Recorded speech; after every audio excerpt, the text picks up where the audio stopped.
coup d'état raté et la distraction politique. Bakoluka peuple congolais toleka na maponamité.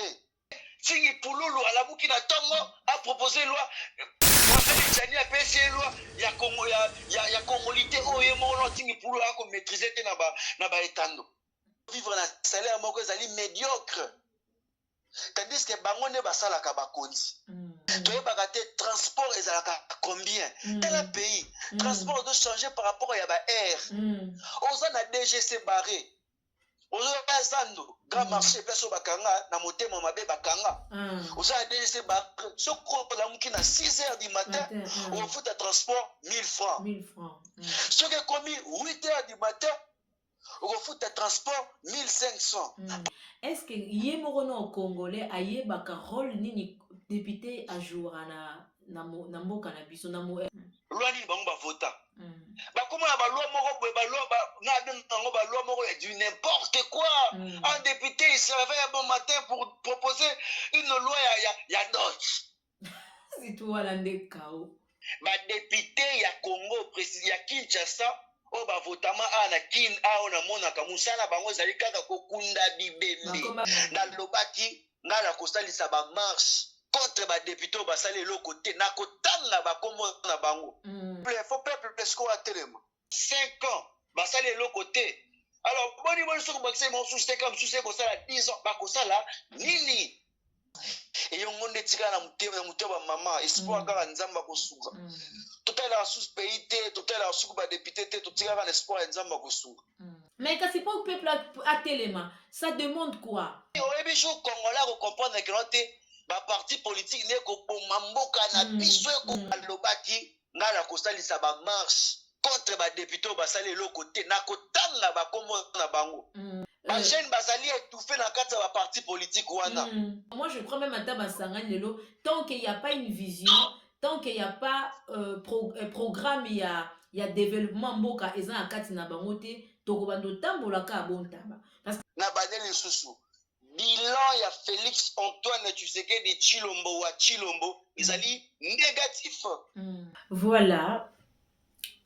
Bonjour chers internautes, en tout cas merci de s'abonner sur Karla TV. Vu qu'on est censé de vous informer de tout ce qui se passe dans notre pays, la République démocratique du Congo, et comme vous le savez, depuis le 6 février 2022, il y a une situation de braque et ballon. Donc, précisément à Kinshasa, mboka na biso la RDC boujaki mokil mobimbe lobela, les kambo oyo, il y a coup d'état raté contre M. Félix Tshisekedi Tshilombo na gouvernement na ye.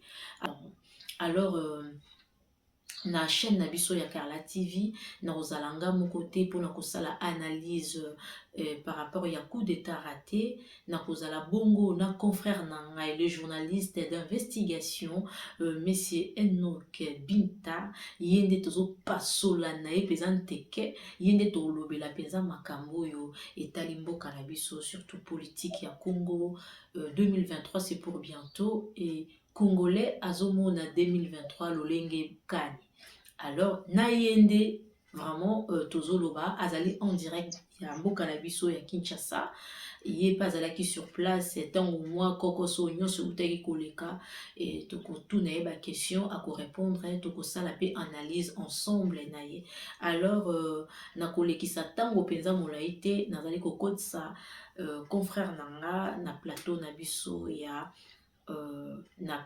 Karla TV na émission na biso ya Tribune de l'Aigle. Alors sans plus tarder nakoloba bonjour les journalistes Enoch Binta. Oui, bonjour Karine Yama et puis bonjour naba abonné tout à Karla Télévision. Merci pour être beau sala Karla Télévision chaîne de confiance. Bonzima kozala abonné, bonzima ete ba notification soki kokota na ba téléphone na bino pour ete bota la mambi oyo koleka na mboka na biso Congo. En tout cas, bonjour na ba tutu o ba kolanda émission oyo, bonjour pe na ba o ba ko commenter parce que ça sera bien ceux qui to ko sala émission s'il y a des suggestions, il y a des commentaires, ça nous motive encore de bien faire des choses. Merci beaucoup, Karine.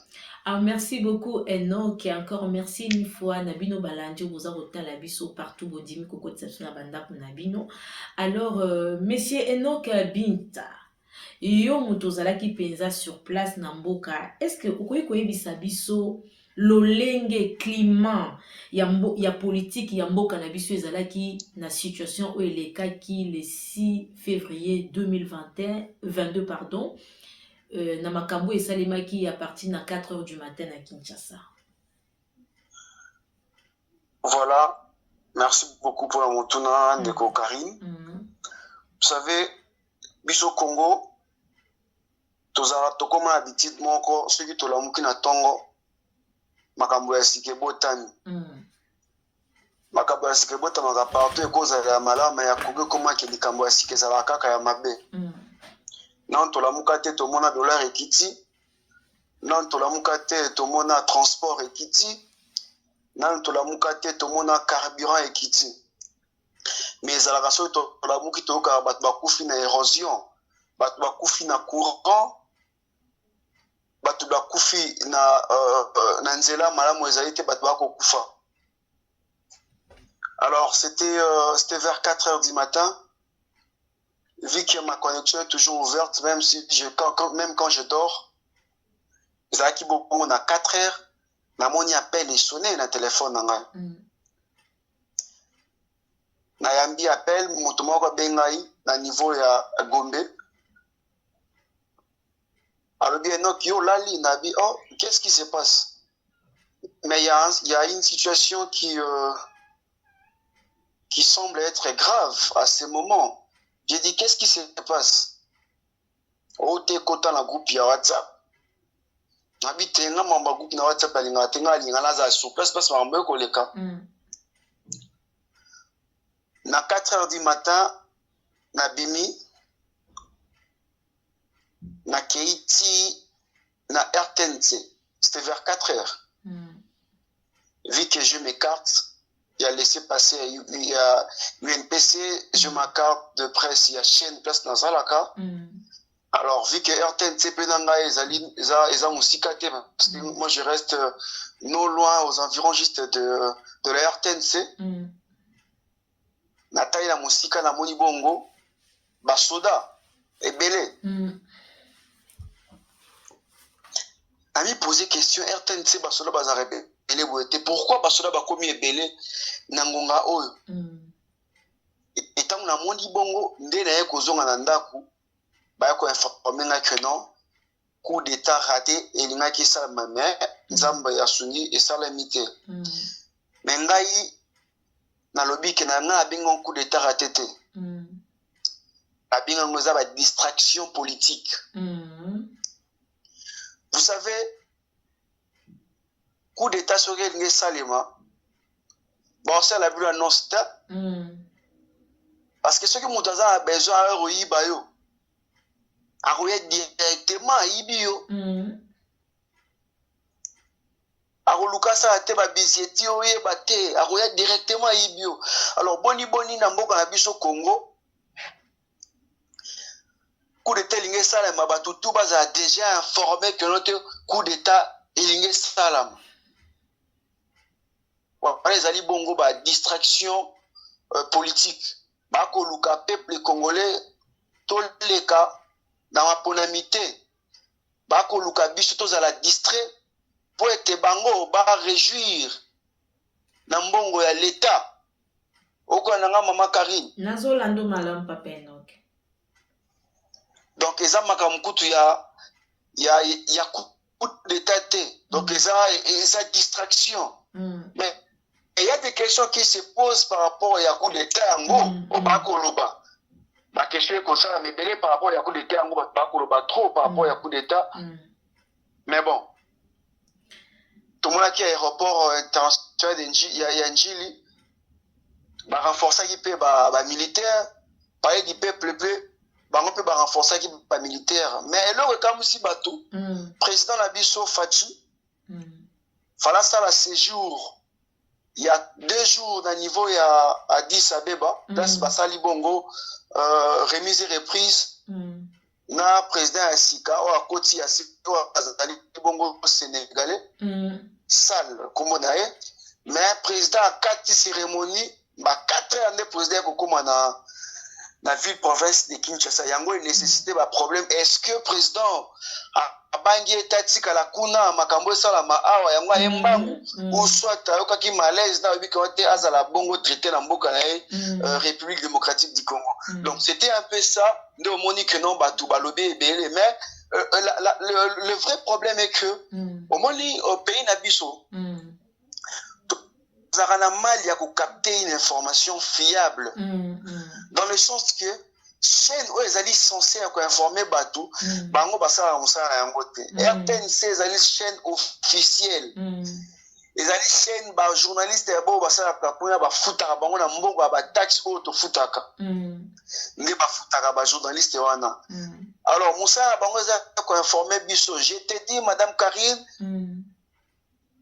si sikoyo na koyebisa o RTNC a diffusé information moko te na mambo etalami coup d'état to pe mambo etalami makambo elekaki le 6 février 2022 yango nde kopesa pasi parce que bango nde baza censé ya koleka wa ba ete moni bandeko na biso botala ete kerote coup d'état erataki mais bango basali yango te et tout le monde veut informer et tout le monde alinga yeba qu'est-ce qui s'est passé ouais et puis aujourd'hui ba confort na biso ya Jeune Afrique pardon bango nde bakomi ko informer biso par rapport ya makambo ekosani eza bosoni mais par rapport ya badir ya ba combattant ya de pèse parce que dimanche wana tout le monde qui vers 11h ba combattant ya de pèse babimaki na limité pour être baloba que notre moto akosimba fachi akosimba bango pas de coup d'état na République démocratique du Congo yango nde siko bato bazuma confirmation que coup d'état elingaki salama bandeko ya de pèse ba telemi po baloba non na coup d'état o wana parce que tout le monde batumaki bapne bakangaki nzela po ete bato ya makolo baleka te voire même bato mpe ya mituka baleka te yango esalaki mwa bobangi na mboka na biso epuis ti lelo nde akoyebisa mama Karine bobangi ezali kaka bamessage ya baannonce ekomi kosalemaka ngo te motu chaque 18 heures azala pa na ye moto atambola na carte d'identité epuis ekosala soni bakoyeba carte d'identité tandis ke biso na Congo tozalaka na carte d'identité te tozalaka na carte d'électeur okomona eza pays moko ya bosoni pays bosoni dirigé bato ya bosoni bokosenga biso carte d'identité ngai mama na ngai nde azalaka na bakarte wana ya époque ya Zaïre parce que soki mwana 3 ans azalaki na accès ya kozala na carte wana me ngai mpe na ngai abeta mwa njonjo koba ete keno te ngai mpe naza na carte nazalaka na carte wana ya identité na époque ya Mobutu mais malheureusement vous voyez un peu donc c'était un peu ça mama Karine. Bon papa Enoch eloko mosusu na ye naloba même s'il n'y a pas eu les coups d'état, mais comme tous ont développé coup d'état raté, on a ni pensa to sur la moukie. Et là on y pensé ça là coup d'état et ça les malakati mboka. Voilà madame Karine par exemple c'est Belén de Kolanga Karine Yama. Au moins ni soko zali mokonzi ya mboka. Peuple eli oyo poete au sala que donc peuple wana bazala bien sur tous les plans alors eloko epusaka que non coup d'état esalema na mboka ezalaka nanu soki moto oyo alingi asala coup d'état amoni que non peuple na ye ezosouffrir évolution ezali te ndo komona moto azali capable ya kosima mandoki po ete abengana mokonzi azali sur place akobenga ye na kombo ya monguna abengana monguna po ete yazwa bokonzi po atia mambi nyonso to eleka na kimia baspe en tout cas ezali ebele mama Karine baspe en tout cas eza ebele mais ezaka ceux qui moni pays ezokotambola na lolenge esengeli te nde moto alukaka te tolongola ye po ete totya moto moko azala wana adirige biso po atambwisa mboka na biso lolenge esengeli po ete évolution ezala. Bon olobi baspe eza ebele comme baspe eza ebele moi exemple ya moko mibale misatu parmi baspe wana nombre na komelekebe po toyeba po bandeko mpe bazolanda biso bayeba baspe yango eza nini en fait oyo ekoki kopousse vraiment ke coup d'état po so totali bien ndenge olobi opesi explication bien olobi ke soki bamoni ke mboka eza marché bien te kana ke basala coup d'état mais alors talisa pe bato ba mso pe bazo soutenir le pouvoir en place bayeba qu'est-ce qui ne marche pas moi 2-3 points. Voilà Congo na biso so ko poser question que non eloko nini ekotambola te na Congo na kopesa motune kozala mo kopesa mo eyano et kozala na passe parce que nyonso tout na Congo etambolaka bien te nyonso ke liboso mokonza moko na biso aleka na télévision lobi ke salaire na ye ayebi te vraiment bato bapesaka biso mayele bakovivre na salaire moko ezali médiocre tandis que bango nde basalaka bakonzi lelo toza na Congo awa tosali 2 mois baétudiant na biso batangaka te baza na grève baprofesseur baza na grève mais ti sikoyo grève wana ekolongwa te baétudiant oyo fale babanda bacours ti sikoyo na bakobanda te cours fale ebanda mabanda le 5 janvier et l'autre les 6 ceux qui les 7 février mais cours ezali te tandis que grève coûte et banda kala na ba université mususu na ba inukino na ba IPEN pourquoi parce que ba professeur baza payé te kolia ekoma na pasi dollar ekomata yozo imaginer pays oyo moto azokufa na courant mais ye moko azangaka courant imagine vraiment triste réalité.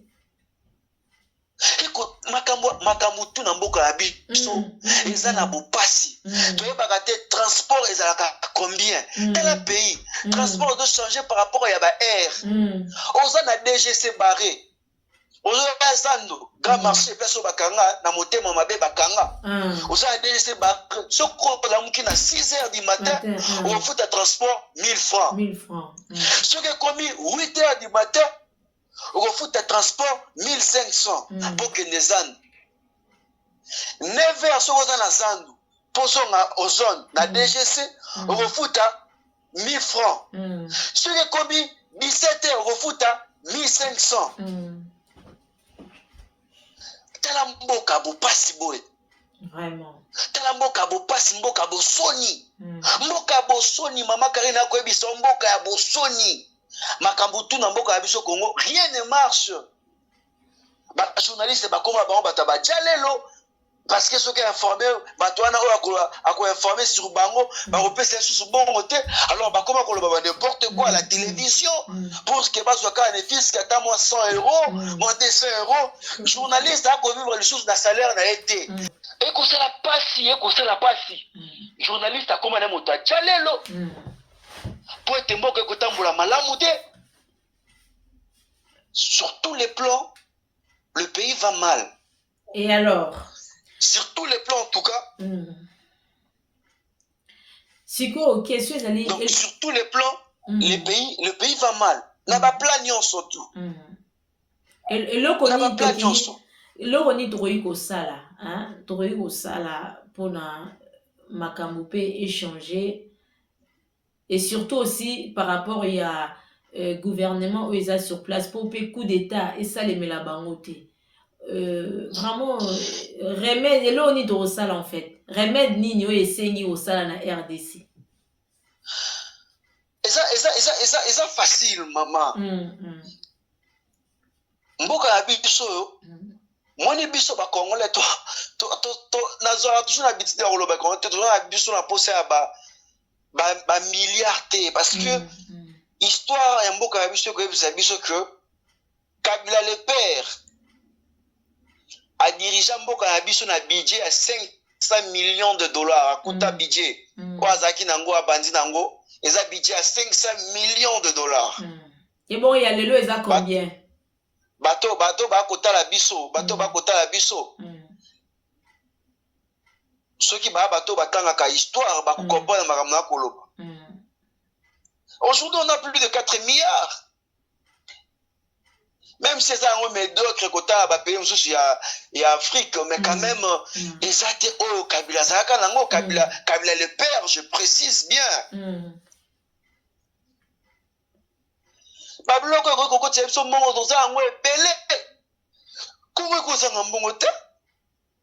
Maman, na la tour na Congo central, na kenaka ba investigation na ngai. Na moni comment péage toko kotsa mbongo. Combien de mituka basala ba aller-retour na ba Congo central wana. Chaque mituka soko sali aller au futi mbongo, retour au futi mbongo. Mbongo wana kendaka wapi?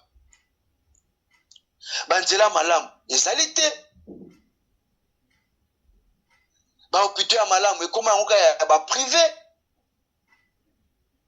Ba kola malamu ekoma ngoka ya ba privé. Wenze kuta malamu ezalaka te biloko kolia ya malamu ezalaka te. Ta na Congo apo mutalia 3 fois eza pasi ya. Mais nyonso eza faute ya nani? Ezali faute ya ye moko congolais.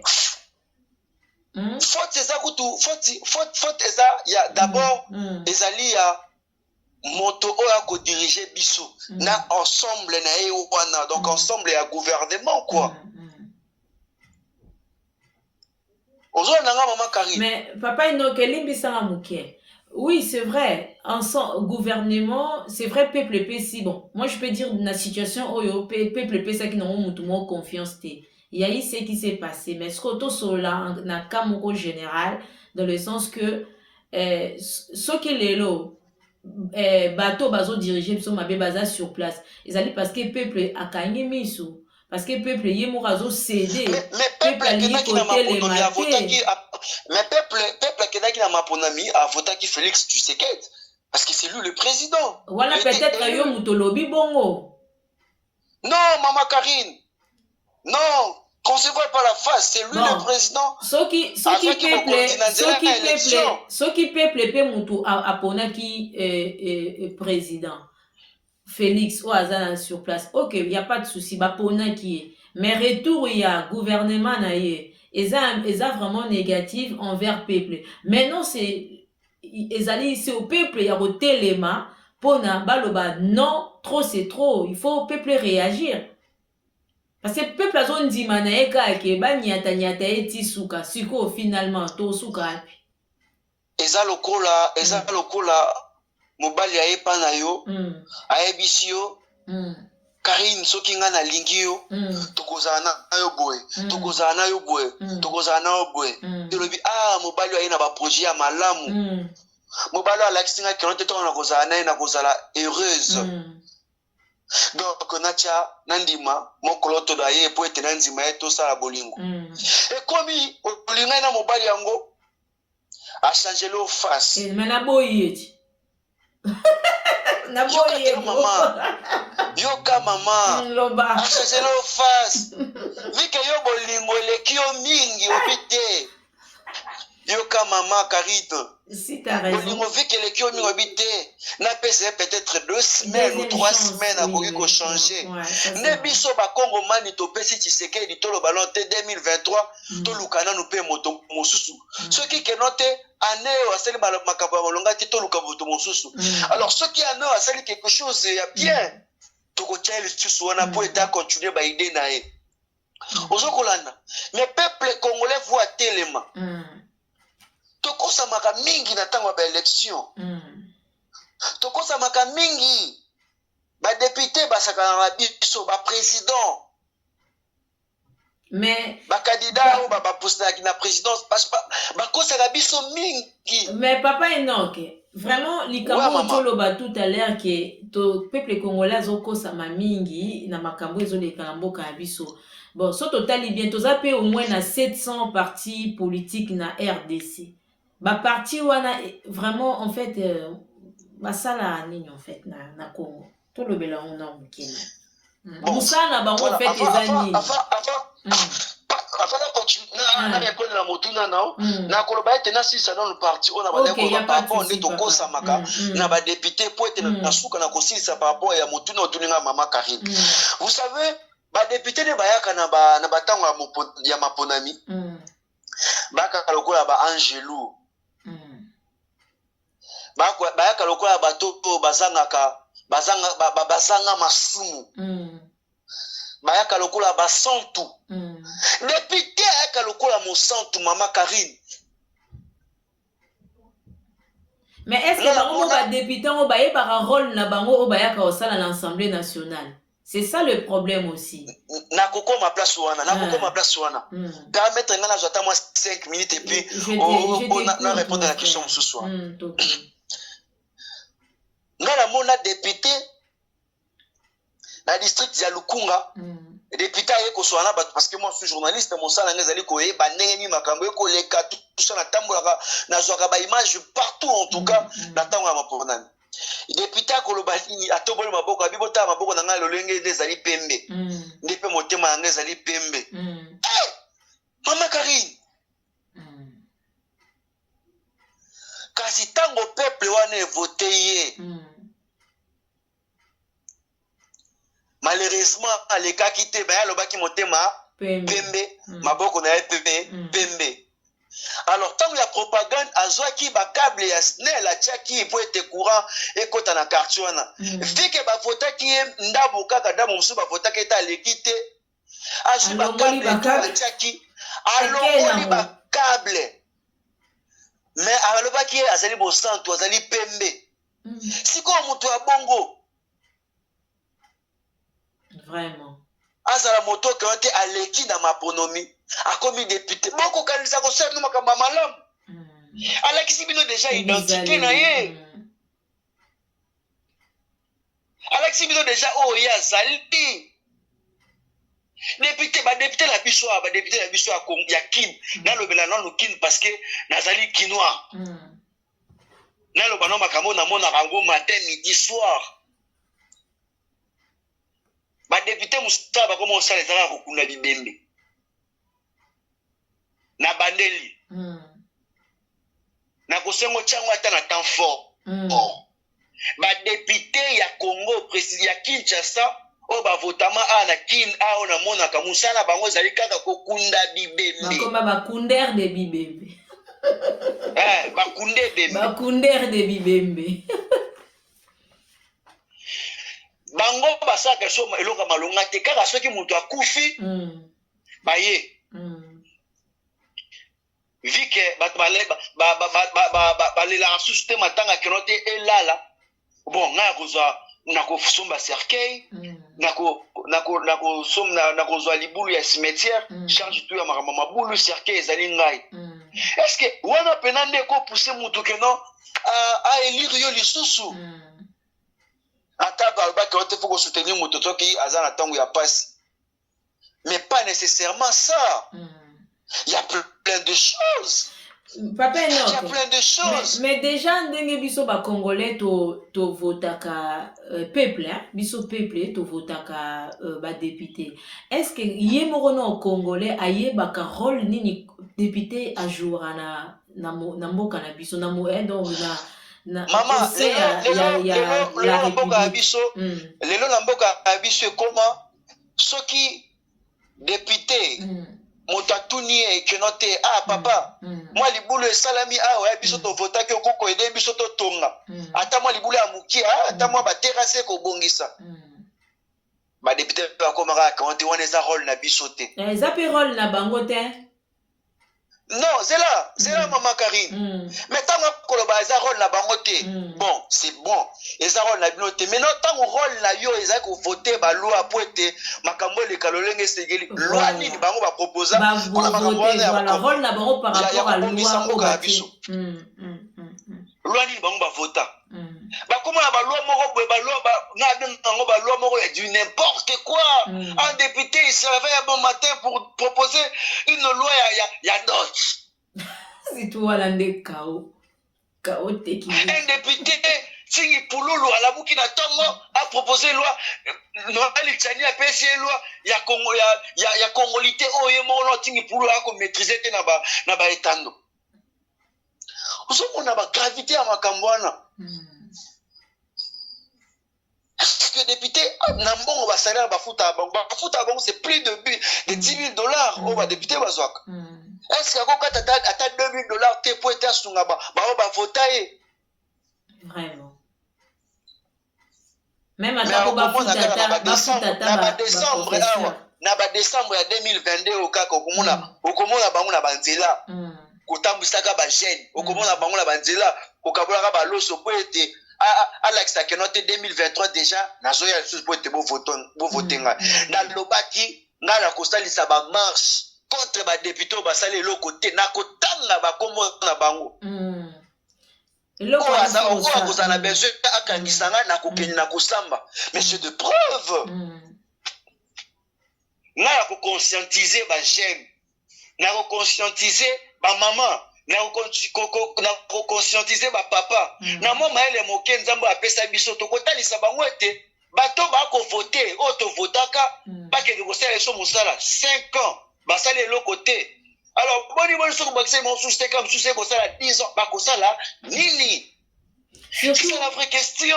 Papa Enoch, surtout makambwana ya kozwaka peuple congolais ba pesa bon ba polo ba 1000 francs ba landaka ba na sima ba yemba ba sala ba wala biloko wana foko boya ngo foko tika ngo. Je crois ba biloko wana mutu ezo influencer peuple parce que souffrance eleki na kati ya mboka. C'est le vrai problème. Mon problème ya bitonga ko ba mboka za passe na ba plan nyonso tu yango wana. Webi eza na bato susu tanga ke place mo ba pese loso ata desa combien loso na pete so kuna France bo benga ngo nini biso na France ba sa combien loso ezala tezala raba ba saki ya ba loso ba 5 banda 1 kilo 5 kilo 10 kilo biso bana ba kopo buna ba biso da kid ba tekela biso ba kopo loso ba verre obomela moni verre obomela ka verre wana biso tozo ngo scope na verre ya loso parce que vous passez les kisses. Quand même, ça n'a maman, elle soit l'homme qui a tongo 18 heures. Elle a rien à manger. Azara un espoir que non nzamba ko sunga. Et on est tika na muteba maman, espoir ka nzamba ko sunga. Tout est là sous pays té, tout est là sous ba député té, tout tika na espoir nzamba ko sunga. Ala muki bana tongo tipo 18 heures ba baliete. Amoni place mo député mo soi-disant un député ayo kabula ne fils kata ba desa ko na loso. Kibisanga mama na nzala na libuma ko sa ni ndeko Karine. Aokendo voter député. Aokenda zulo swana ali na bana na ye ako voter député. Ako conscientiser peta na bana msusu kete abo voter tata na. Mais papa non. C'est maman desta comme baloso. Yebisanga soki payer ezalaki comme il faut. C'est la maman Karine. Yebisanga soki payer ezalaki comme il faut. Est-ce que mutu pena na kibomoto ya moto, hein? Na kibomoto ya moto mutu akolinga kene kozwa bongo sa comme baloso pour être voté en député. Na makambo na tepoka mobutu sa mate. Ma maman me raconte tant d'histoires. Nazorata soki na ko ka bamba na ko yemba banzembo akala na tuna ka ndenge ni eleka ka ebisa nga izataka na époque ya Mobutu parce que nga za na époque ya Mobutu mais bon mwana na kibo bébé mais maman na nga za na époque ya Mobutu na ba âge ya ba puberté à boli tout ça j'ai mes grands koko na biso bazali ba grand-père bazali ba beta biso ba histoire na moko pe des fois na kenda ba bibliothèque kolandela makambo mboka ya biso jadis makabo eleka ya kala. C'était pas comme ça. Mais natanga Mobutu pasi ya mboka na biso RDC. Et bandaki non déjà natanga Mobutu. Ponga na pesa un exemple lokola bateau Titanic. Et c'est tobokaki mais personne rendait compte que bateau eza rotoboka. Jusqu'à ce que tant ou mai comme au kota les basi se rendre compte que bateau est tobokaki comme déjà trop tard bateau est saigné et dindi na mai. C'est comme notre pays aussi. Ozomona. Donc ngana lobara toujours que bateau bazalara déjà na tanga Mobutu bangonde mutu basi babanda ko bebisa mboka allez ba obaye na sima baye na ba ko silisa ndera esenga mboka ngwekeni Alors, mais époque il y a Mobutu, Tombolaki quand même, moi, il y avait quand même évolution parce que bablo tout de bête la tole le na Congo. Oui, et ça à l'époque à Mobutu. Oui. Stade de Martyr, Pont Maréchal, Palais du Peuple, échangeur, presque aéroport, on a tout. Papa Enoch, Limbisa, Oebini, Nakolo Balikamne. C'est vrai, Natanga Mobutu, bilo qu'on a ce tongom et tongamaki, mais il y a une chose où il manque qui Natanga Mobutu. Comment protéger tous nos biens? Et là, qu'on y biso trouvé ko sala, mibeko nini, ou ko tika la de génération en génération, ata ba président ba yekama après. Mais mibeko nebi ko changer, te pour la protéger mboka. Ozomona, pour même tout le monde on a mboka mundele, et pas mundele zali, bazo prévoyer, ba otala dans 20 ans ou 30 ans, bateau bakoya na sima, et là on y trouvé ko tiki la bango na mboka po mboka ezala toujours malade. Mais biso siko na Congo et loko wana tozana wote. Ya komona futur pana ezala raté. Kongola tala lelo. Lelo. Nalia lelo, na bonga lelo, na lata lelo, na sepera mokili lelo, atala raté. Il y a aucun projet de l'avenir. Papa Enoke, nazonga sunga sijo tozaki pena na 4 ans tozolu be makamba ba député, mama ya député ya pesi mama loso, mama salini allié. Siko mama kotinda bana ba ke voter. Mais est-ce qu'il y a une question nous devons tous se poser? Siko député ya pesi o des kopo ya loso, o liango lelo, to liango 2 jours. Alors ce qui totie moi ndenge za ramso na 31 jours. Au lieu déjà l'eau soit 2 jours. Alors, tous les 29 jours etikali, comment tu vas t'en sortir? Maman ou s'en sortir? Donc, c'est une question au biso son il faut se poser. Ton dit, ma soit, une fois souffrance, tout se lever pour na kokata, ko stopper, ba pas signon so bazo yo parce que moi je dis, eza système. Voilà. Eza système.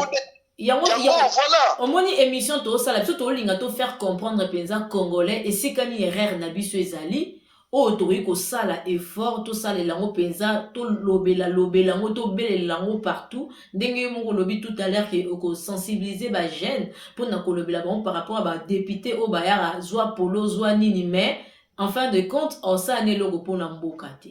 Ozomona. Donc eze loko ya kotalisa mwana mboka ke yeba ke mboka o eze ya yo oza na ba droit oza na devoir donc droit na yo faut ba pesa yo yango. Donc système o ba sala rendre la population pauvre pour na ba gérer biso comme il faut. Et ça le quoi mbongo ya mboka na yo moko mais ba yo pesa o comme le quoi mendiant. Au télémi ba peso 1000 francs 2000 francs polo mais or que ça ya yo moko c'est ça. Mais maman Karen, il faut peuple parce qu'on a téléma. Mais quand c'est pas au peuple à téléma, ça demande quoi? Toboya, toi abolir babilo on a ba onyo so na ba ya proposer. Atala, atambongo ba peso 1000 francs boya corruption wana ezo boma mboka ya biso. Corruption ezoboma eza na côté ba parti politique il faut que tellement ko yebsanga non peuple na peuple baza ko bunda entre bango tozo swala ba parti politique wana ezo salela peuple ate locomote gouvernement ko to yemoko na parlons même pas bongo siko yebsanga na yo boy toza biso ba toyo to bundela ni na place que toza na unité pour na to kende ko telema to zwa décision une fois pour toutes biso nyonso to telema to dégager système wana ya mabe ou ils ont rendre mboka na biso pauvre. Donc c'est-à-dire na ozongela ba député papa non rôle ya ba député na kati ya mboka ya biso député bazali ba loi o ba batiela so na mboka yango to benga ngo colonne vertébrale ya pays na biso parce que mutu na moki o nde to vivre bo soki colonne vertébrale eza bien te c'est-à-dire que mutu na po telema eza difficile. Mutu ana po azwa alira kotambola eza difficile donc aza mutu atikali alite c'est-à-dire que mboka na biso sur le plan il y a administration sur le plan il y a ba loi na biso ezali appliquer te ba loi pe ya malonga ezo vanda te o ezaki faire développer mboka sikoyo ebongi na peuple congolais kotala député nini oyo aza kondima mpona azwa en plus corruption oyo eza nango ata peuple boyi nango député wana me ye okefuta mbongo epa bato batiaka bango mpona kopesa bakombo. Voilà le problème toa nango na Congo, c'est-à-dire qu'il faut peuple atelema kodégager système wana kodéraciner yango pour les choses échanger na mboka na biso. Parce que boy, en tout cas, tokotikalaka na système yaka pesa polo, yaka kabela et puis l'association et botami eza mabete na ba poto malgré ça ba boka développer mais l'association ezali ozomona mais ce qu'il y a niveau oya biso e botami na Congo mayebola nzete kute kosa ozomona pona nini mboka na biso en tout cas nazozanga na moya ko employer pona kolobela ngo eza penza triste réalité tozomona.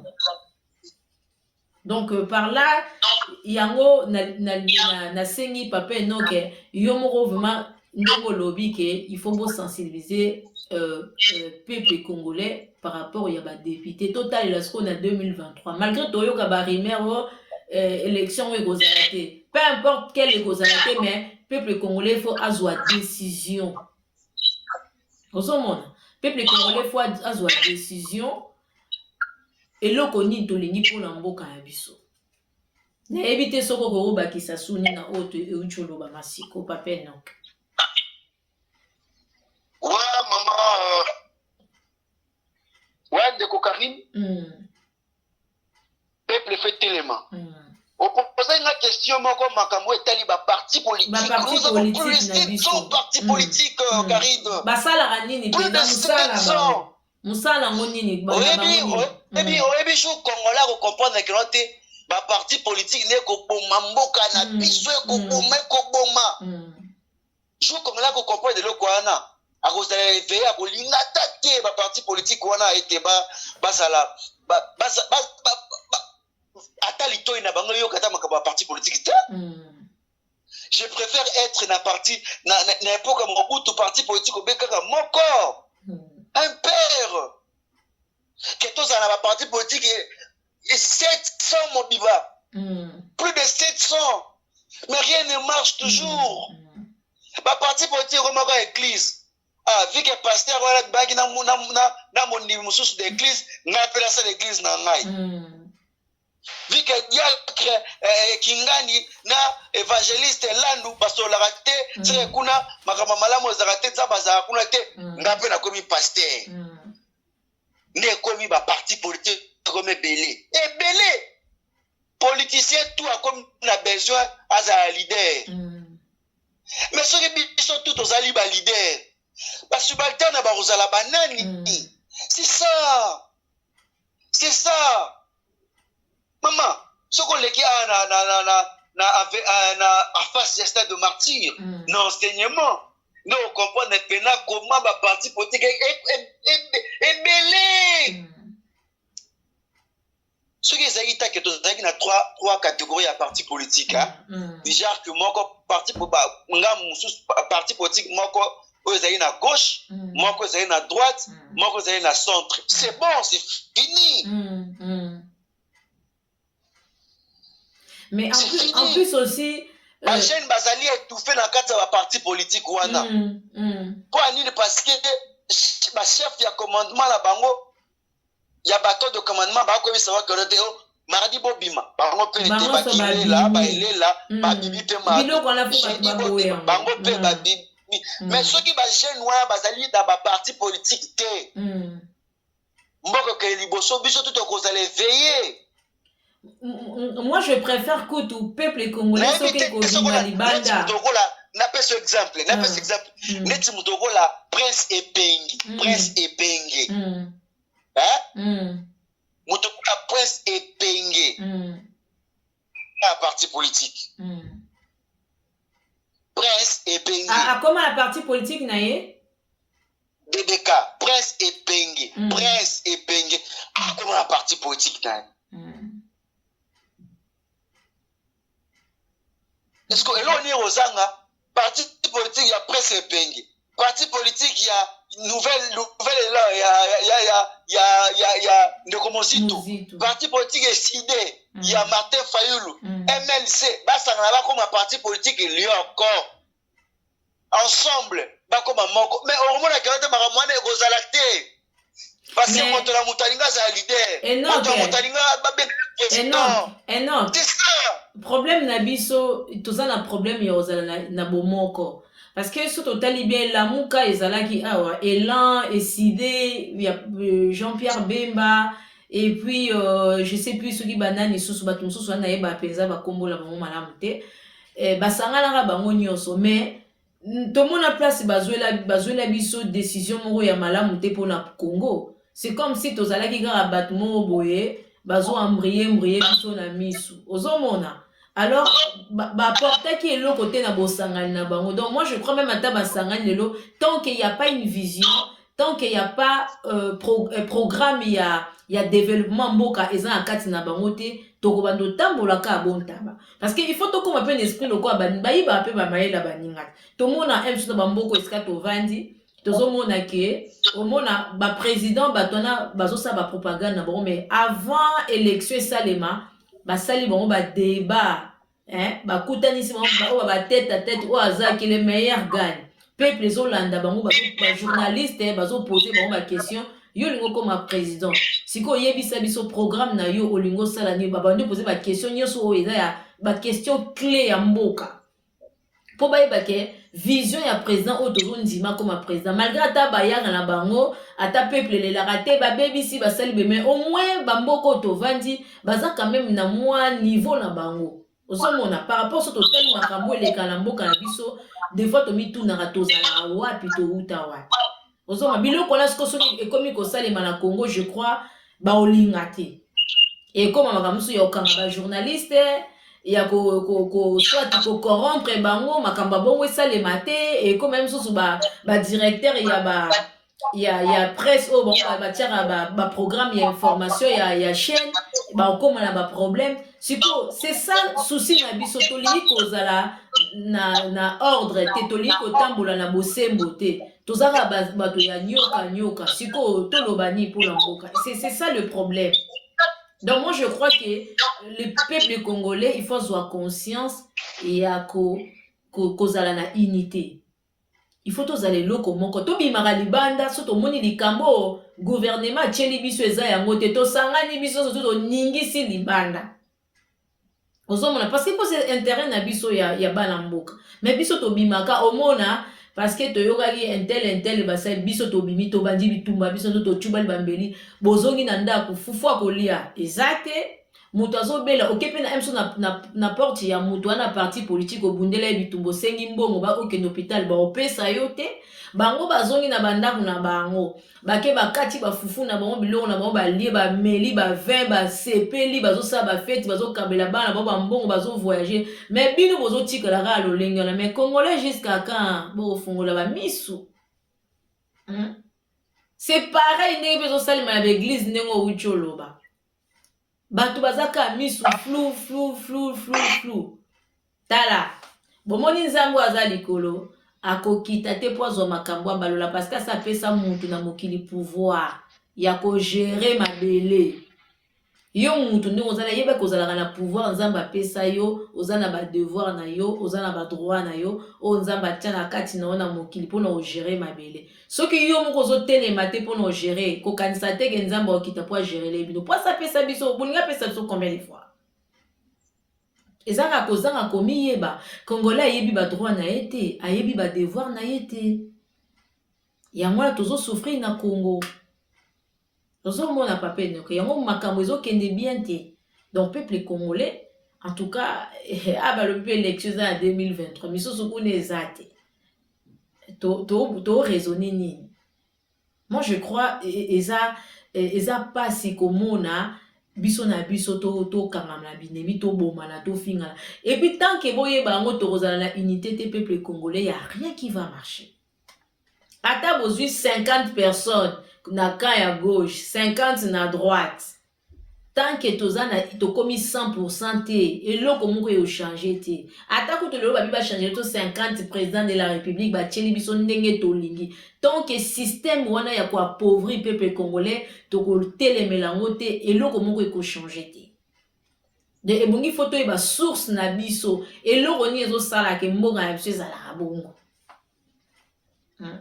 déjà unité na kati na biso ezate comment les choses vont évoluer et simbate amour ezate pombo ka mso bien ezo senga na o bato baza ba député baza na amour en mboka ou bien quelque part to lobake malgré bazora na bango ba poste wala baza na bango mais baza na bango na programme to moni za mutu mususu so kaza na mbongo te na maboko azo kanisa sali mwa plan na ye au cas où azwi mbongo ndenge ya koyi kosalela mbongo eza bato mususu aza mpiaka mais ao raisonner lo te mukombongo eyele na maboko ao yeba nete non salela mbongo ngo nini po projet na cerveau eza te omona mbongo evandi baosaka bine na mwa nde gouvernement ya biso peut-être eza bongo bazozwa baposte bazopona bango mais ils ont pas un projet mpona mboka projet eza te parce que ce projet ezalaki nayebi te toyebi te quoi voilà un peu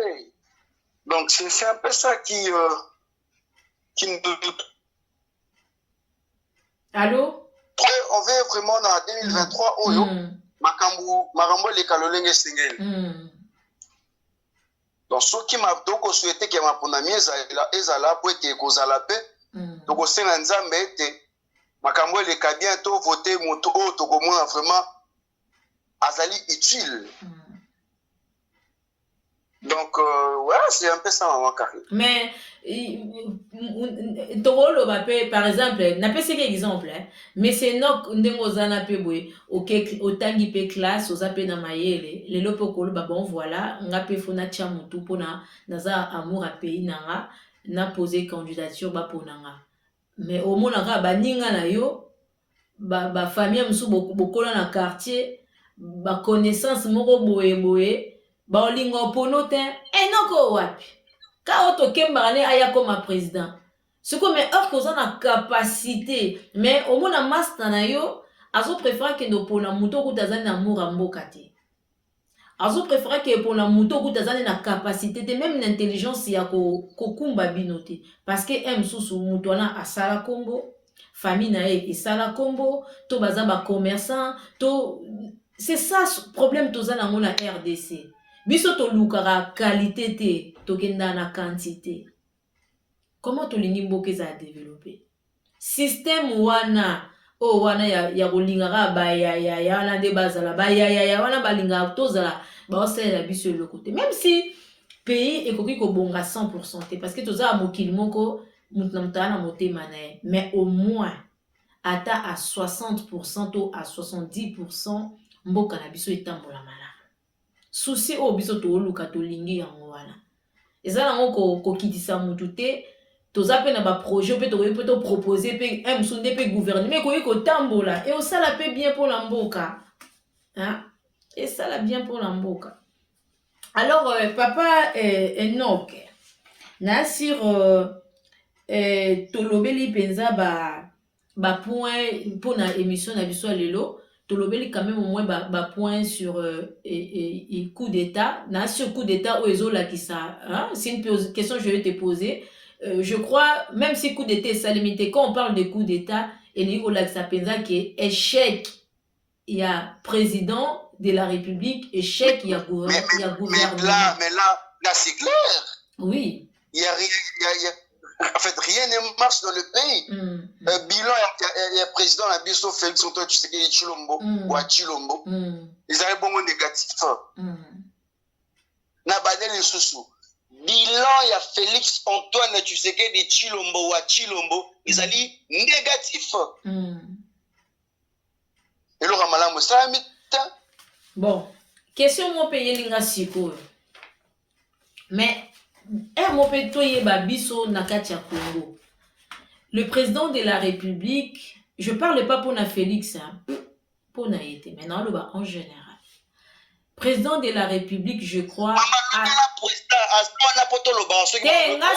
Message Naïté, message on a banga boali nanga na ko na li bana mo na ke banga lo banga te me to solo na ndenga respect tu vois yoka lo mo na loba na ina lo belo mo mboka ezali na ibisa yo mama Kari mboka ezali ya biso nyonso to ezali censé akolobela mboka Congo to c'est la mondela sala makambo ya alobela Congo voilà to c'est la Camerounais alobela makambo Congo te yoka na ngina soulever point moko yoka na ngina soulever ezali bongo na Congo mama to banga ngote to lobela Congo si to lobela Congo yoka na ngina soulever mama Kari tango makango ngali na kolobela Congo mi tango makambo za ya koloba pona Congo na biso to banga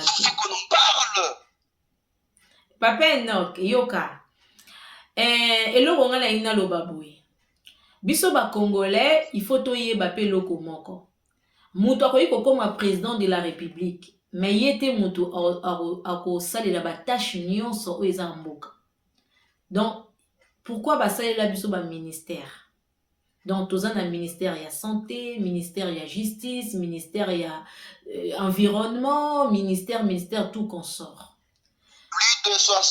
plus de 62 ministres. Je crois, surtout tel que na ba loi o eza lelo malgré eza ce qui marque, mais je crois le président de la République azana autorité ya kolobela bango to ya ko changer mais ezana comment on dit ça, ezana ba norme o il faut à suivre pour na okende kolongola mutu to pour na koluka pour azana droit te ya na ministère de santé pour à imposer bango. Donc c'est-à-dire que so na zongi loba mona loba ki tout à l'heure que bato na biso ba papa na biso to ba mama na biso o bazo ko ba poste na Congo baza na vision te baza na programme moko te mais yebisanga ministère de santé est-ce que na mboka na biso ba pekisi ministre wana ya santé akoka ko sala makao malamu pona o etali santé ya mboka ya peuple congolais? Moi je crois pas. Mais pourquoi eloko moko ezo salema te? Donc il y a une question à se poser, il faut tous avoir réponse nango. Donc peuple congolais pour le baquet biso to lingi intel akoma et sika wana donc tout se poser ba question to tika ozala ba fan ya ba ozomona. Oui, président de la République a ça la réunion et akutana na ba ministre nyonso azana droit ya ko imposer bango na lingi na mona musala esalema. Oui, mais azape limité. Toza na justice na mboka. Alors ba député tozongi toujours ngana tozongi sur makambo ba député parce que ba député nde bazana ba honte ba la biso loi baza ba colonne vertébrale ya RDC. Eza na justice ya mboka. Pour ça ba député bazo la biso ba loi o ekoki ko faire développer mboka na biso dès to ko avancer et puis bazo ko appliquer en ce qui ba ministère moko ya appliquer te faut justice landela. Pour nani loi et bimaki na likambo boye et que ministère ou bosale lengo te boya ko se justifier et si bité il faut bâtir la biso ba loi ou bana ko suspendre bango ko longola bango ko remplacer bato baza compétent ya ko sala la biso msa mboka mais tellement ba eza na ba relation o eza na CCC o ya bango moko eza lokwa clan je peux dire comme un royaume donc ceux qui o akufi muso akomi prince o alongo akomi c'est ça to vivre na kati ya RDC. Yango bato ba vivre na kati ya RDC. Donc vraiment tozo senga la peuple congolais élection ezalaka te il faut to se prendre en charge. Peuple congolais to tika kozana sima ba parti politique to finga naka to beta naka bambeli to chuba naka epesa kala ngo biso eloko moko te to avancer ka biso pe ne eloko moko te mboka biso tambola kana désordre. Tout ça peut être biso pe ba bato otobengi diaspora congolaise o toza libanda bamboka na ba différents pays za na ba pays où ils en Afrique ils en Europe na Amérique au moins na ba pays où ils ont développé to mona rappel bango na mabe na bona malamu to mona façon batambolaka soki likambo esimbi te tolobi mais yango te epusaka bachuba na bambeli te bato basoutenir Macron na bato basoutenir Marie Le Pen na Macron bayokana la bango te Marie Le Pen alinga makambo Macron te mais soki ezali likambo ya république au mona msusu Le Pen a telemi pour na ko soutenir makambo ezali pour na intérêt ya peuple mais programme à Macron ekota kete Jamais bateau va soutenir Marie Le Pen, na bateau va soutenir Macron, so ba kute na nzela ba jo chuba na bambeli. Eh yo ba di ko finga la tout fi oh boy yo kutu zelo ko mona to ya la famille na bino. C'est la bassesse makambiso to sala peuple congolais. C'est manque ya kozala esprit exalté na katina. To za ba principe d'éviter. Il faut to tika makambo la ya on tezo détruire communauté na biso. Je soutiens un homme politique. Et que je trouve que homme politique wana azoya na makambu o ekope sa peuple esengote na ko fingete na ko bundisete na changer chemin pour na ko soutenir makambu malamu eza ya mboka. Et puis to dénoncer pe mutu wana ke en tout cas azane pour l'intérêt peuple te. Ozomon. Alors eloko wana tokota na bolingo to tia na unité soki unité zate même ataka pona ko bunda pona intérêt mboka nde toloba ke lelo tokokufa tokotikela bana biso nini maka tozana ba manière ebele ya ko faire développer mboka na biso mais et salema et senga unité ya peuple. Tant que le peuple n'est pas uni, je vous dis sincèrement, les choses ne vont pas évoluer. Et ko évoluer te pour toza ya kokabwana siko binemi so bayo kotela biso na mboka baza au moins M sous 5 millions biso toza ya biso 10 millions pour na obeta binemi mais au moins la misusu tokabwani en 4 parties siko 2 millions 500 bango ke bundisa 5 millions force ngo toza na ngo ya makasi ndeni poto bundisa 5 millions ya binemi na biso to aka 2 millions M sous pe na 2 millions 500 na 500 musu bala bango fatigué il faut 2000 ba ke bunda donc c'est grave. Na comportement na façon au biso peuple congolais to se comporter. Toza bomoko.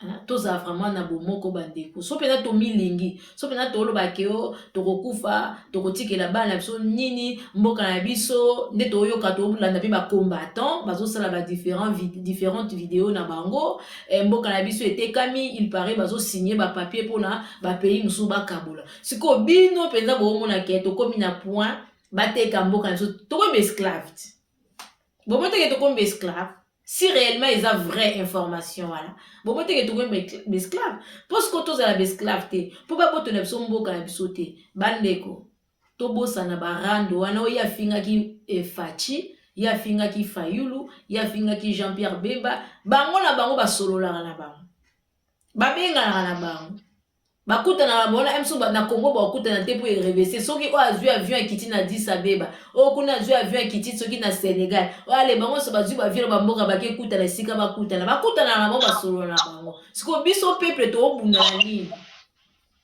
to chuba na bambeli poani c'est que to milingi te biso moko to boya corruption muto aye kopesa yo polo 1000 francs bolo ba bino bozana poto boliaka bien bon ceux qui biso tozena bolingo na bino te to yo loba makambo te parce que ceux qui ngana zana na poto na liaka na nga bien na lata bien na tina oklanda makamba Congo na tina te parce que na liaka na nga bien na melaka na nga bien mais ceux qui na kolia bien na kolata bien na zana ngo et que lisu na ngezo tala Congo parce que biso na bino tozana kila moko eza mabele na biso eza mboka na biso tokolinga malheur ya mboka na biso te tokolinga toujours mboka na biso bandeko na biso nyonso baza na kati ya Congo to partout esika tozali na monde tozala bien tala na bamboka ebele congolais akomani mutu mo basakanelaki et puis biso soki likambo ekwei na ndeko na biso congolais totelema te le contraire tozo critiquer tozoluka kutu tofoncer encore mutu wana adinda na sa mabele c'est ça congolais. Tout changer nos mentalités na biso lobata émission c'est-à-dire que alobi mentalité na biso ba congolais faut changer tant que mentalité na biso changer les choses ne vont pas changer na bango ba embaka ya buzoba pour être mentalité changer mais kasi bazo emba banzembo buzoba bonga na yoka na nga banzembo na bango te sûr na yoka na nga ngote mais soki ba emba banzembo buzoba asengi to changer mentalité na yemo ko y compris c'est pas ko bebisa biso ne ba ko bebisa bato nze moni yo ba yemba déjà o muto tangi kombo soki JDT mulopo nze moni ayemba o e conscientiser ba je débat na été pardon débat na été Non, ça fait partie de notre pays. Je suis d'accord avec toi. Continuez, Tozolando. Loba na papa. Loba. Bango baza ba leader d'opinion. Bazali ba tosoka leki la télévision le bi kote nekwe to sa même 100 personnes ba Holanda ye. Si c'est mais nini bango basali na mboka biso. To se poser ba question nini ba vieux musiciens basali na mboka biso. Yango to pesa ta to betela ta bandeko basala nzembo nini to salite maboko. Parce que ba conscientiser ba tout. To voter ba tango lo malonga to salite.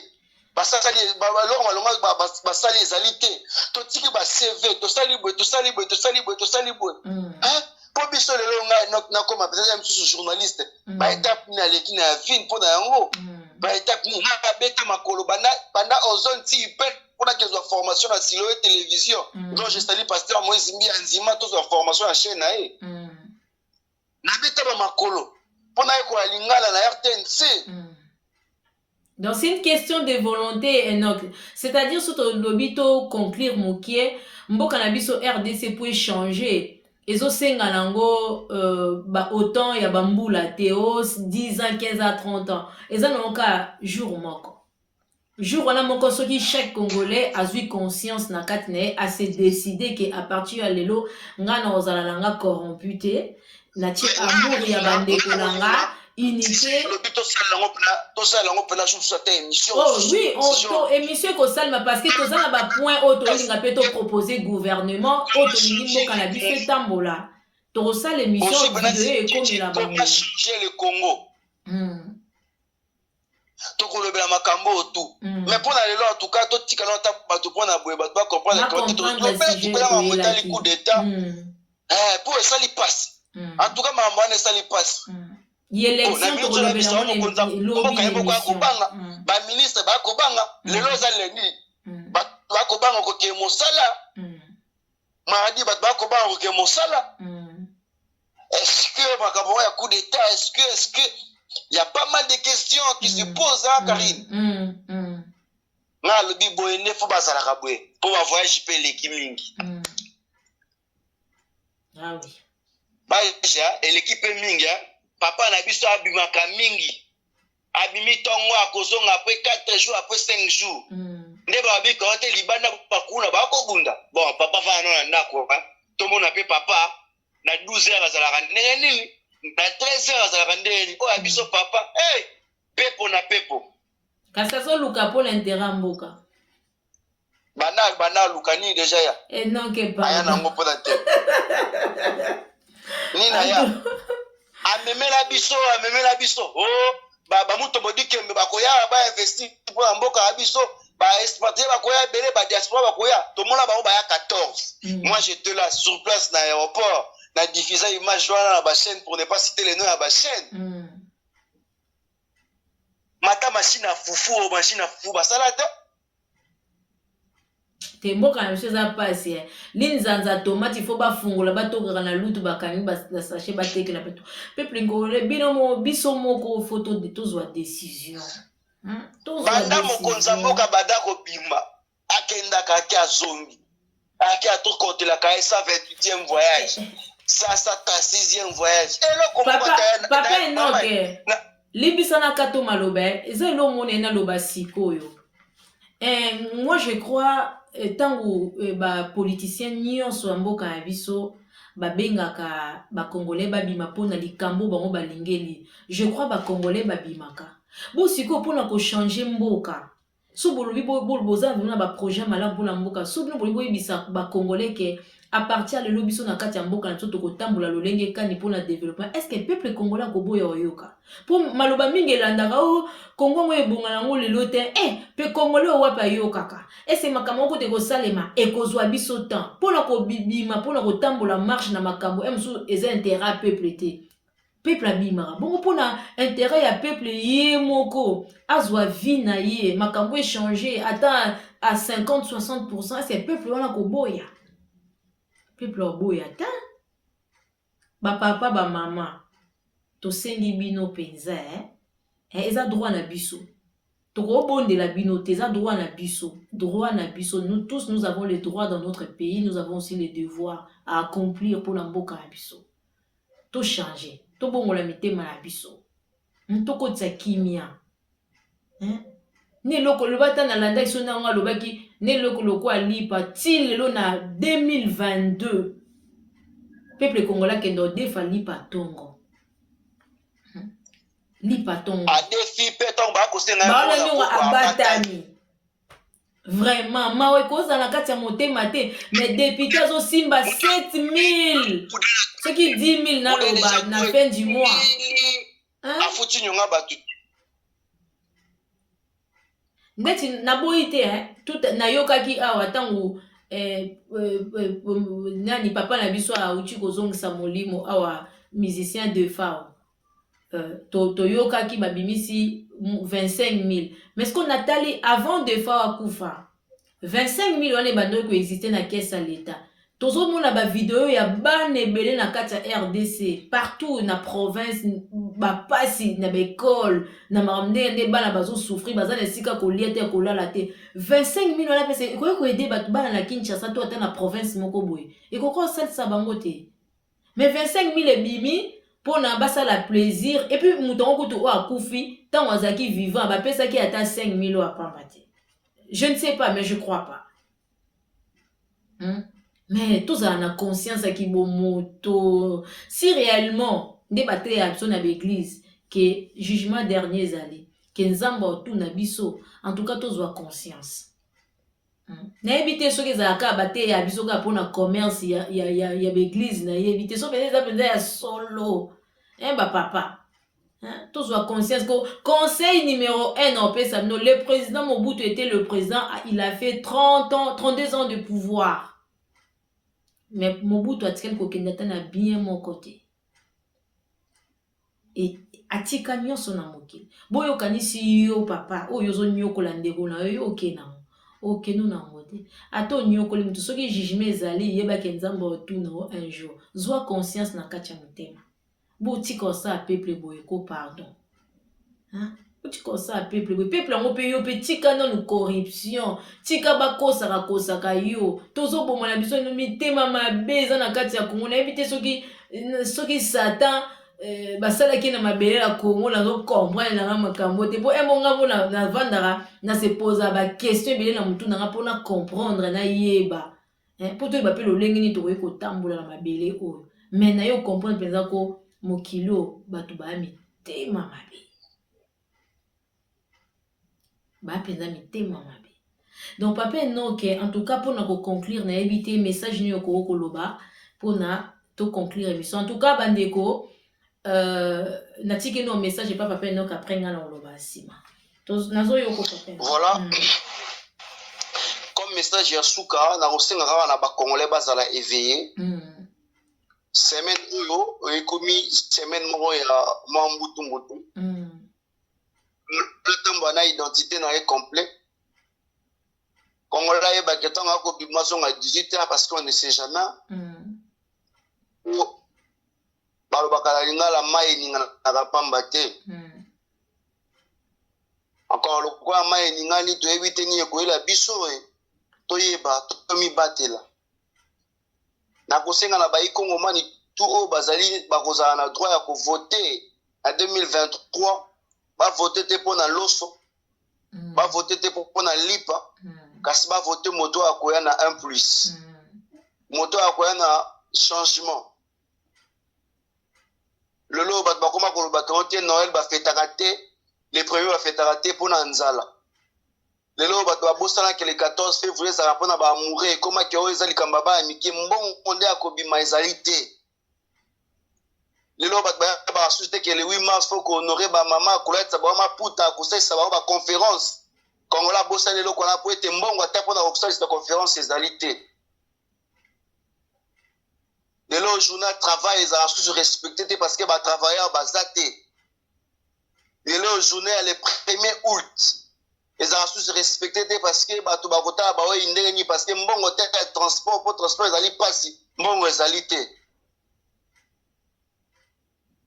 Donc c'était un peu ça, un grand message que je peux lancer encore. Congolais tozala éveillé et mboka na biso et kobonga soki kaka biso tozali éveillé. Merci beaucoup maman Karine. Merci beaucoup na papa Enoch pour na émission na biso lelo ndenge toti kolobela coup d'état raté ya président Félix Tshisekedi na gouvernement na ye toyebi te ekokontinue ka ndenge papa Enoch auti koloba to esuki kaka wana. Donc yango toye osenga na peuple congolais Congo pour échanger ezosenga 2 jours te 1 mois te, une année te, maintenant. Na moment où yo zui décision na katia motema no nde tovanda kolobi en tout cas nga likambo no sango sute nga muto no lobise li sute nga bato no tala bango li sute na ndako na nga muto okota te. C'est comme ça nous devrons prendre aussi la décision pour na mboka ya biso Congo. Parce que ceux qui se décident te biso moko ata to bandi moni même ata système to na ngona poto hein ndenge ba combattant ba kangi makamyo so salema te tant que nous serons pas unis eloko moko eko avancer te tant que toko boya corruption te eloko moko eko avancer te tant que okopesa nzela et pas ennemi aboma ndeko na yo congolais les choses ne vont pas évoluer pour même nzambe te toloba ke tozela nzambe yo osalela biso nzambe pa yaka pe kosala ke esika bato baza eloko moko bino boza amene eloko moko te bongo siko oyebisanga makambo echange ndeni bon soki mpe eza volonté ya nzambe ye mo alingi RDC ezala beto tokumbama bongo mais moi je crois pas parce que je crois pas que nzambe akela mokili na ye ka po tozalazala na pasi donc ça sert à quoi c'est quoi son intérêt so biso nyonso toonyokama. Donc je crois biso moko tozali bato tozobenda pasi na bavi na biso parce que tozoko arriver kozwa décision te tozwa makolo na biso totambusa ngo na nzela oyo eza malamu te tozozwa kaka makolo na biso na miso na biso toomema ngo na esika makambo mabe. Alors c'est-à-dire que kobanda na président de la République kino na mwana suka ya Congo, mettons l'amour dans nos cœurs, ayons l'amour en fait naloba ayons l'amour dans nos cœurs pour les uns et pour les autres. Ceux qui toza na bolingo tokoyeba ke papa Enoch na sur émission ekoya tokolobela éducation ya RDC. Donc éducation RDC na je crois ekotinda biso comme toza na katia propagande ya olamusa esprit ya congolais. Donc c'est-à-dire que congolais il faut ayeba quels sont ses devoirs na katia mboka RDC et quels sont ses droits. Et comment parcourir pour réaliser devoir na ye et puis congolais foyer limite nini o azanango vis-à-vis ya ndekone congolais vis-à-vis ya l'état et puis l'état pe droit to devoir nini azanango vis-à-vis ya peuple congolais. Alors ceux qui lelo na emso na l'école moi je crois je me rappelle quand nazaki moi mke na Kinshasa na classe bande kopesa biso cours ya je crois c'était civisme si je me trompe pas cours ane bande kolobela biso pe devoir na biso le respect envers l'autre limite ya koyeba ndenge ya kovanda na environnement donc makambo ebele tout ça qui cours moko oyo epesa biso pe mayele na vie et éduca pe biso o baloba so raté éducation ya famille ozwa éducation église soko raté pe éducation église okozwa éducation ya école soki famille église école ozwi éducation na kati wana te donc c'est que ozano gara yo mo mi pesa réponse. Donc yango biso tolingi tozala batu oyo tozwi décision mpona mboka RDC tokobunda ata tokokoma ti suka te po même bato nzamba salelaka bango so tozwi même ata Moïse a libéré bana ke na bango mais na mboka yelaka akotaki te parce que mission na ezaki limité mutu mususu yaki azwaki relève o akotaki na bana Israël. Donc biso nyonso nde tozabwe ata nakoki kobunda to mutu mususu akobunda même si tokokoma ti suka te mais il y aurait toujours des gens qui vont prendre le relève ya bomema mboka na biso siki esengi tokoma. Alors pour nalelo bandeko merci beaucoup pour bozalaki ebele ya kolanda biso ya okotisa biso na kati ya bandako na bino bozwa vraiment émission oyo bo partager ngo masima tokozongela bino tous les jours tozoya koloba po biso toye na émission tozoya kolobela développement mboka esprit ni congolais fois zanango esprit ni congolais fois tambolango pour makambo ekoka ko changer na mboka na biso parce que 2023 c'est pour bientôt ozo kanisani olingi nini oluka nini pe osala nini donc devoir yangwana pona peuple congolais. Merci na abonné à Carla TV et merci na bino pe ba obo landi biso oboza ba abonné te bo hésiter te ko s'abonner ko partager et merci à toi papa Enoch Binta na ndenge ozalaki na ngai elongo mpona kosala analyse kolobela pe na kati ya décision oyo ya koluka tozwa chemin moko ya malamu mpona développement ya mboka na biso. En tout cas tomonani mbala nsima. Merci beaucoup. Au revoir papa Enoch. Au revoir maman Karine.